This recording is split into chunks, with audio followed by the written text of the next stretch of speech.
હું જુદી રીતે કહું છું કે આમ આદમી પાર્ટીને ફાયદો થયો છે સુરતમાં હારીને. સુરતની હાર છે ને આમ આદમી પાર્ટીને ગોપાલ ઇટાલિયાના કિસ્સામાં ફળી છે.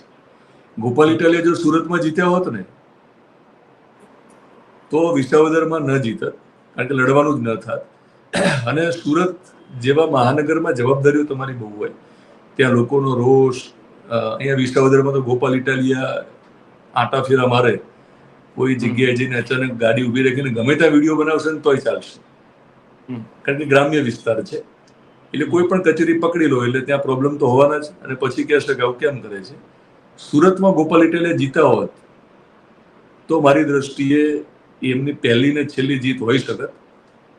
અને વિસાવદરમાં જે ટર્નિંગ પોઈન્ટ આવ્યો છે ગુજરાતની રાજનીતિમાં એ ન આવ્યો હોત. એટલે મને એવું લાગે છે કે સુરતમાં જયારે આમ આદમી પાર્ટી હારી છે એટલે સૌરાષ્ટ્રમાં સક્રિય થશે 2027માં. એટલે ભાજપે આ ભૂલ કરવાની જરૂર નથી. ભાજપે એ લોકોને ત્યાં થોડા વ્યસ્ત રાખવાની જરૂર હતી સુરતમાં.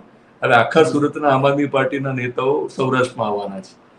એટલે જે રીતે અરવિંદ કેજરીવાલને દિલ્હીમાં વ્યસ્ત રાખ્યા ભાજપે જીતાડીને, એટલે થોડી વાર લાગી. પંજાબથી બીજી જગ્યાએ પાર્ટી ન જઈ શકી, કારણ કે દિલ્હીમાં કેજરીવાલ વ્યસ્ત થઈ જાય ને સત્તામાં હોય એટલે.